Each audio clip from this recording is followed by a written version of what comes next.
Actually, if we wait, we might not have enough time to complete the presentation, so I'll just get started. My name is Nyelia Alvarado, and welcome to this year's technology conference. I'm so happy that you're here. So just a little bit about myself. My name, again, is Nyelia Alvarado. I've been an educator for 16 years. Actually, this year will be my 17th year. I've worked as a Spanish teacher, a high school Spanish teacher. I work as a curriculum writer, a language development specialist for 9 years. And now I am so lucky that I am working as a dual language coordinator for secondary schools. And throughout all of these different roles, one of my uh, biggest things has been looking for ways to get my work done as quickly as possible in the most efficient way possible. So I am a tech enthusiast. I'm always looking for using how to use technology to make my life a little easier, right? One of the programs that I really, really love to use is Microsoft Excel. And it's such a thrill just to find a formula for a problem that I've been having for so long, and finding formulas to solve all these little problems. So one of the programs that I'm going to show you today is called Microsoft Lists. It's very similar to Microsoft Excel. However, it has a few differences that make it a little better to use for certain things. So for today's content objective, you are going to become a Microsoft List wizard, juggling, tracking, and mastering data like a boss. And also, you'll be able to talk about how all the cool features of Microsoft Lists and know how to use it in your current role. So if you're a teacher or you're an administrator, you'll be able to use this as soon as you walk out of this session. Now, Microsoft Lists is a tool that you can use to organize information in certain ways. You can also use it for collaboration. So if you work as part of a team within your school, you can use it to track information to make sure that everybody's on the same page about what is going on. So you can use it as an attendance tracker, assignment schedule, a classroom inventory. If you have a classroom library that you want to keep track of, then you can use Microsoft Lists for that. If you check out books and you want to make sure that you know exactly who has a book out, or if you want to lend something to a colleague and you want to make sure that it doesn't get lost, you know exactly who you lent it to, then you can use Microsoft Lists to track even personal items. It is highly customizable, so you can, list it a certain way, rearrange the information. You can also color, use colors to differentiate between different things. And you can always integrate it with Microsoft 365 tools, like you can use it with Microsoft Teams. So if you have a chat that you use with your coworkers, then you can use it in that chat room as well. You can use it to collaborate with students and even colleagues. And you can even share information with parents as well.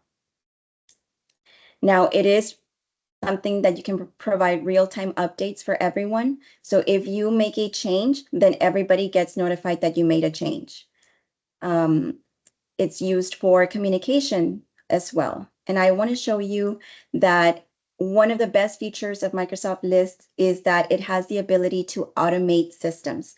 So for example, if you can use it to track, like, for example, student behavior. Let's say a student keeps coming in late, right? Or a student keeps forgetting their homework. You can create a Microsoft List to track all this information. And then as soon as you track it, if you decide that you want to make parent contact, you don't have to send that email, sit down and write that email to the parent. You can automatically set it up so that it automatically sends the email to the parent. And that way you open those lines of communication with parents and you don't have to keep so much time, you don't have to take so much time writing those emails, but you still have that communication with parents. Now, for this waterfall activity, what I'd like for you to do is I want you to go ahead and type in your chat without sending yet. Go ahead and type in, how would you use Microsoft Lists in your current role? And then when I say 3, 2, 1, waterfall, we're going to go ahead and send those messages in so that we can see it in the chat room. Let me join.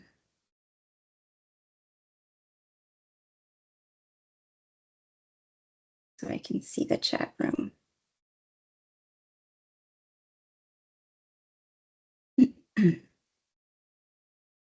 Okay, so everybody type in your answers. How would you use this Microsoft list in your current role? 3, 2, 1, waterfall. Go ahead and send in your answers.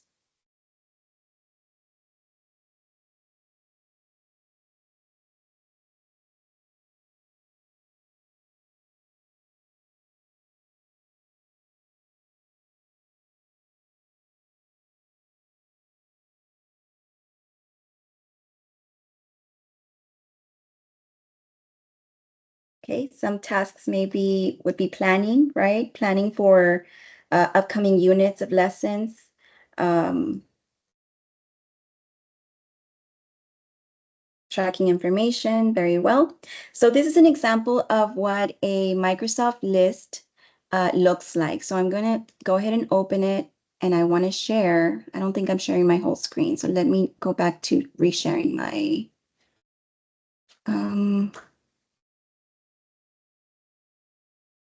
okay, let me stop sharing and then reshare my screen. Give me just a few minutes.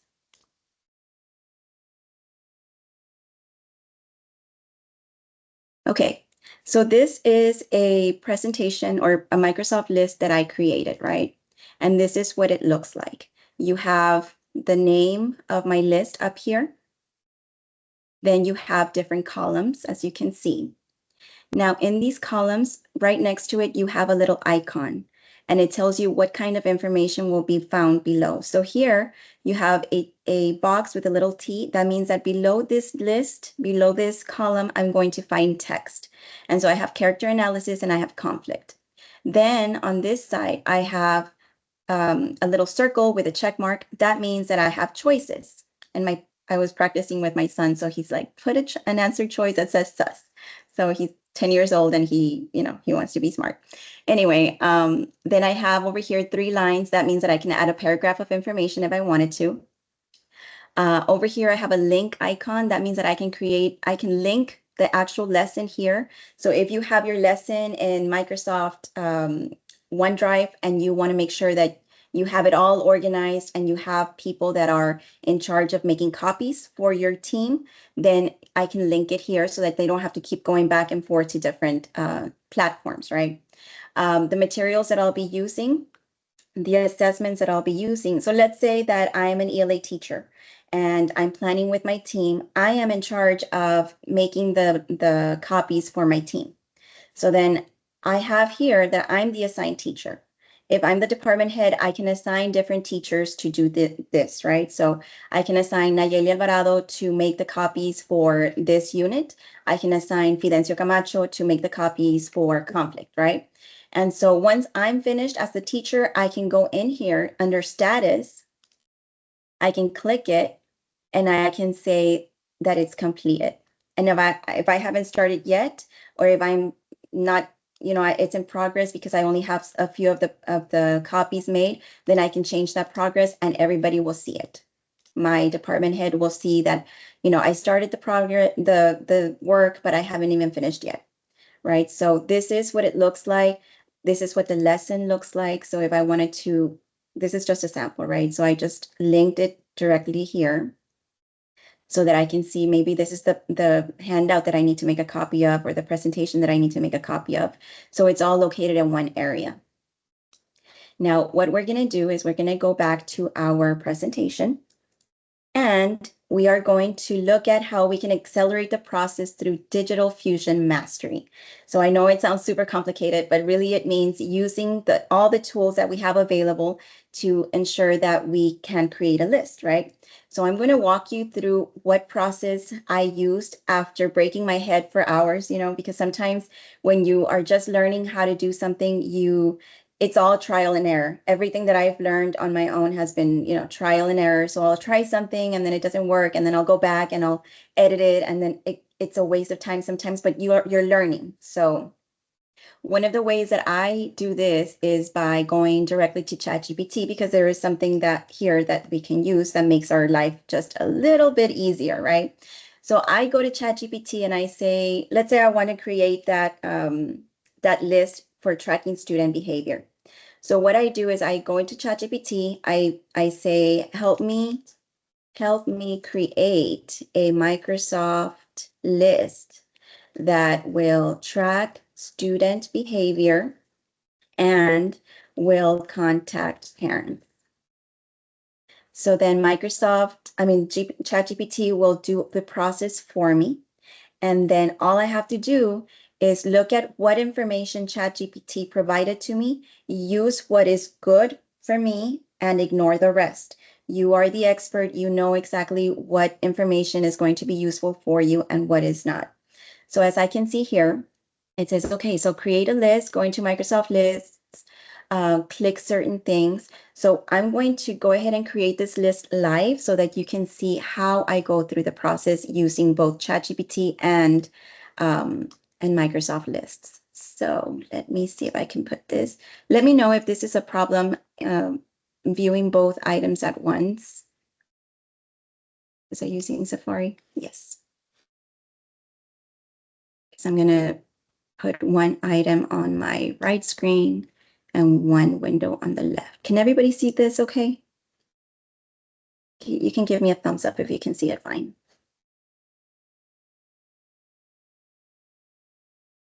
Okay, so what I'm going to do is I'm going to go directly to Microsoft Lists. And I'm going to, you see how here it says create a new list? So I go on this side, I click on this button, new list. I always start with a blank list, but you also have access to all these templates down here. So if you have an issue tracker, you have an employee onboarding, and each one has different columns already created for you. So you can look through this during your own time, and you can see if any of these templates work for you. Like I said, I like to work from scratch. So I go to blank list. I open this, and then I rename it, right? So I'm going to name it student behavior tracker. And my favorite color is green, so I'll just go ahead and do that. I can also change the color, the icon that I use. So I'm going to try, I'll select this little clipboard, and then I'll say, let me put 1 or first period. Okay. Then I'll click create. And now I have my list ready to go. So now what I have to do is I have to go back to my ChatGPT on the right side, and it says, click on add column to create custom columns. You might want to include student name, date, behavior description, severity, action taken, parent contacted, contact date, and notes. Okay, so now what I'm going to do is I'm going to say, I do want to include the student name. So I'll go to the left side, right, and I'll see here it says title. I'll click on this little arrow pointing down, and then I'll go to column settings, rename. And here I'll just rename it to student name. Okay. So now my column is renamed. It's there. It's useful. Now I want to add the next column. Okay, so now I want to add the date. So as you can see, you have different options. You have text, you have a choice, you have the date and time, multiple lines of text, person, number, yes or no, hyperlink, currency, location. You have all these options. I'm going to select date and time. And I'm going to name it date. Nada más. Let's keep it simple. Okay, now I want to add another column. And I want to use, I know that ChatGPT is telling me to use multiple lines of text, but I'm going to say it's going to be choice. So behavior. And I'm going to say my first choice, maybe the student was tardy to my class. My second choice, maybe the student didn't bring homework.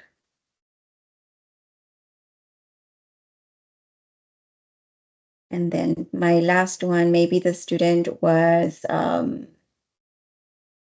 what would be another good example? Maybe the student was talking too much.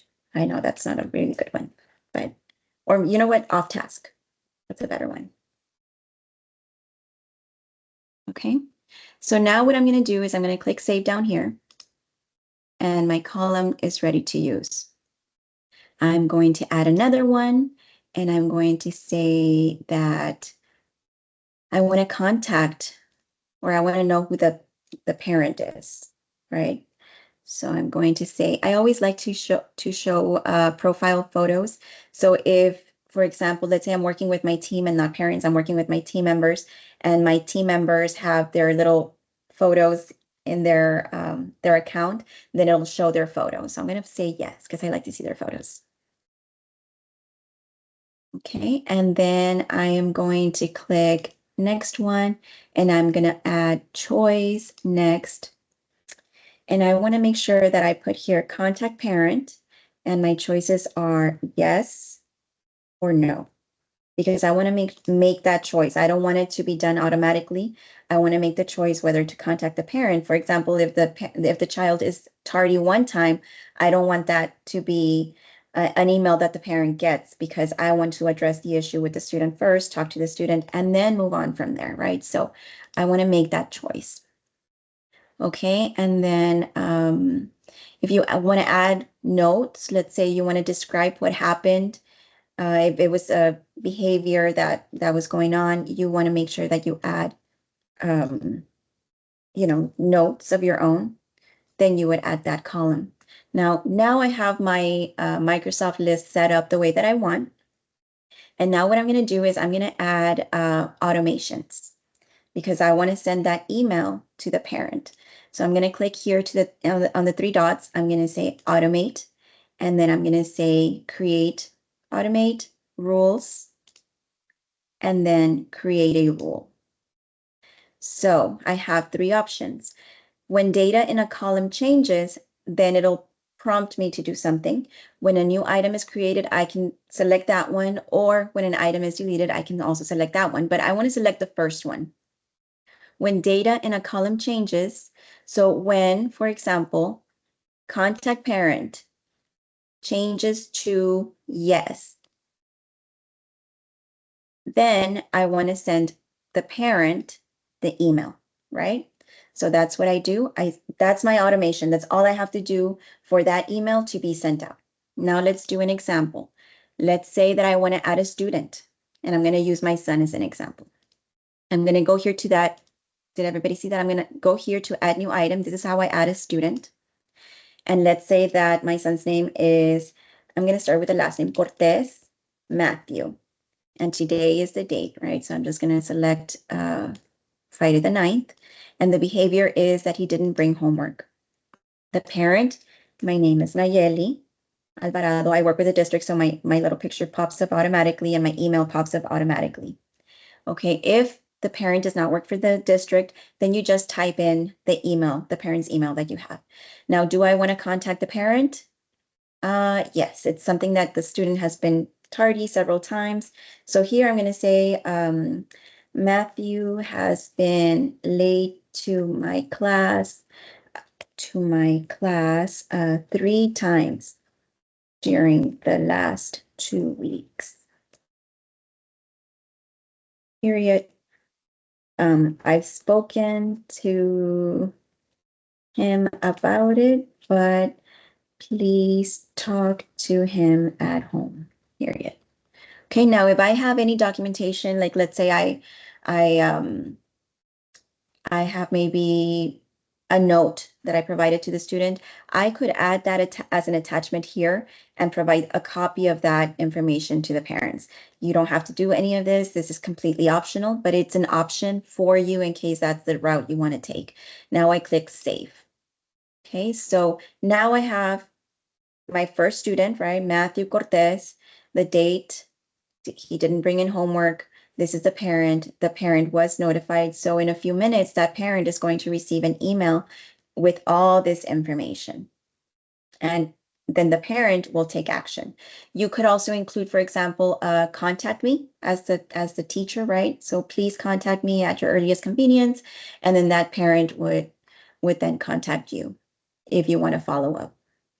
So now that you've seen, are there any questions in the chat as far as how to create any of these, or any questions on the different types of columns? Let me know in the chat if you have questions. Oh, I'm glad you're loving this, Miss Amber. Okay, so now what we're going to do is we are going to create your own list.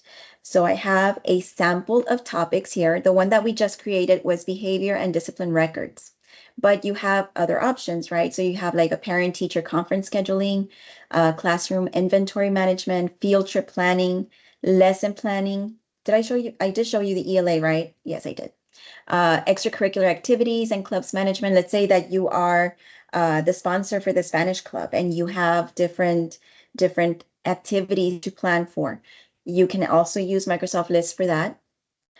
Individualized education plans, event planning and coordination, technology and equipment checkout, review of EB progress. So you can use this. This is multi-use, right? So you decide how you want to use this, and then you create your own list. These are just examples. So I have here practice on your own. So step number one, what I did is ask ChatGPT how to create my Microsoft list so that I wouldn't have to think about the process, and then follow the steps, include at least one hyperlink, and filter information. I didn't show you how to filter information or the different ways to see different things. So let me go back and just do that really quick before I forget. Let me make this big. So now I don't need ChatGPT anymore. So I'm going to make this big. And up here, you can filter information. So let's say, for example, what's that? Let's say I have different students here, right? I can go back and rearrange it by ascending or descending. You can filter by students. So if you added Matthew Cortez the first time and then Matthew Cortez misbehaved again, or he kept coming in late now, I could add Matthew Cortez again, and then I would have all his information just under him so that I don't have to see every single student. If I want to see how many of my students have been late, you could filter by the behavior also. So if I'm having trouble with 2 or 3 kids coming in late all the time, I can see who those kids are. If I have 2 or 3 kids who are not bringing in their homework, también lo mismo. You can also do the same with filtering that information. You have this as a record. We have to make sure that we have our documentation in place all the time. So this is a perfect way to track information, and you don't lose it, or you don't have like little notes here and there. It's all in one centralized location. Now, let's say that you want to share this information with Matthew's parents, right? Automatically. So then you could go to add view and you could say parent view.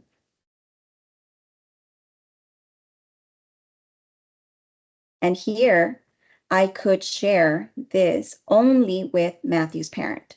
So this, I'm going to go up here and I'm going to go to share. And this is going to be shared only with me, or the parent, right? And here I give access to the parent to view, or they can edit, but I wouldn't give parents editing rights, right? But if I wanted, if I did want to give the parents editing rights, then they would have editing rights to everything, and they could say something like, let's say you want to give the parent the option to write a note to you right here and there, you would do that. You could add a column that says parent notes, a place for parents to write feedback. And I want to do multiple lines of text, because if they want to write a whole paragraph, they can do that and then save. Now, just be aware that if you provide a parent with full access to this, then they can go in there and they can change everything. So if you don't want them to change the date for you, you want to make sure that they don't change what kind of behavior they did, then don't share it. That's up to you. But I'm including that because if you do want that option, then you have that option available as well.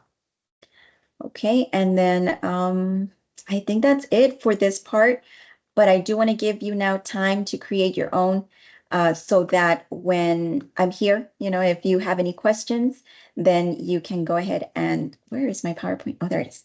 Okay, so I want to give you time to select one of these topics and create your own version of this. I'm going to give you, let's see, what time is it? I'm going to give you 15 minutes to create your own. include some of this information here, at least one hyperlink, one filter, so that when you come back and you show this to us, then we have an idea as to what feedback to give you. So I'm going to give you 15 minutes right now to do that. Are there any questions before you go off on your own?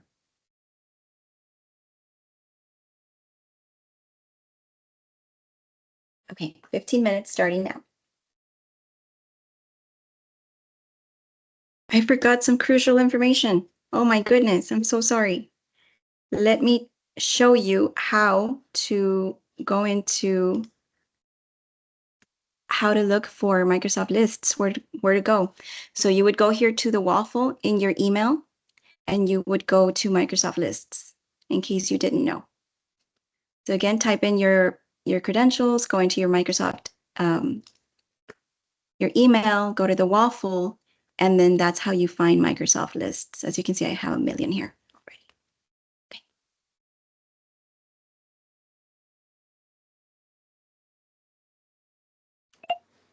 Hi, I have a question. Yes. Is there a way to move, like one of the columns that we added, is there a way to move the, like, order that we put it in? Yes, yes, there is. Let me go back. So do you see my screen now? Yes. Okay, so let's say I want the notes to be at the beginning. All I do is drag it. Oh, okay, cool. Okay. I think I'm pretty much done. I was just gonna move one around. I'm a special ed teacher, so I liked the idea of the behavior. Mm-hmm. Because we do a lot of data tracking on behaviors. We have a lot of behavior goals. So that's pretty much what I used mine for. Yeah, it was pretty easy. I really liked it. Okay, awesome. Do you want to share your screen so we can see it together, or you feel comfortable enough that it's okay? Sure. Hold on. Okay. Let me see if I can stop sharing mine. Oh, let me see. Are you allowed to share or no?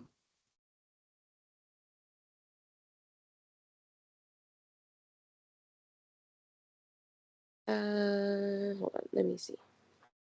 I think so. Share screen.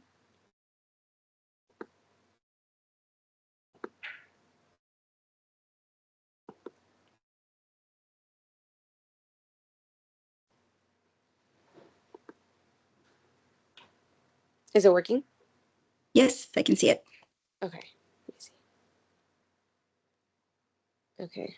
So, yeah, so I did like the student name, I did the behavior that they did, the date, I did the duration of the behavior, their triggers.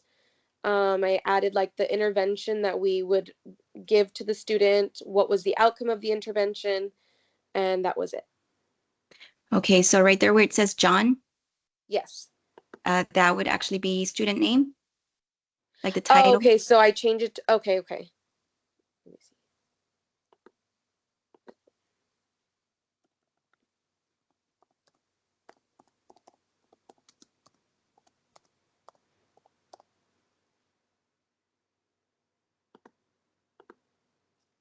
Okay, now over here where you have student behavior, the first column, This one? no, the very first one, Oh, here. that one. So because you're not using that one anymore, or if this first column is kind of weird. I've Okay. tried removing it, changing it, and it doesn't work. The only way or the only thing that I can do with that first column is change the name of the column. Okay. So if you wanted to change the name, you could, like I would make that the name of the student, and then everything else would follow, right? Because I can't Got change that it. column much. Right. Okay. That makes sense. So And if just like, you can't, then I would say like that first column, just hide it because it's already done. So you would just hide it. this one? Yes. So let's see, column settings. Hide this column. Um, hide this column, yeah, Okay, just to cool. get rid of it. Perfect. Now to add a student, because I see you're trying to add the student as the first name, but Right. to add the student, remember you would go up to to add new item at the top, the purple box, and that's where you would add the student at the bottom. So that would be Got it. John, and Okay. you know. Mhm. Oh, okay, and then I would go in and add in all the information. Got it. Yes. Awesome. That's really cool. That makes it I'm glad easier. you like it. Yes, Yes. because a I'm lot of glad you times I like just that. print out like sheets, and it's not enough room sometimes, and this makes it really easy, especially because I take my iPad with me everywhere. Hmm. Yeah, I use this all the time, even for like, let's say I want to go in and support a teacher in their classroom. So I Mm-hmm. go in there and I do all of this and then I share it with them. That's So awesome. they get that instant feedback. All right. So if there are no questions, that is the end of the presentation. Okay. Thank you so much. I appreciate it. That was a really awesome presentation. Thank you so much. I think there's a survey at the end if you would like to fill that out.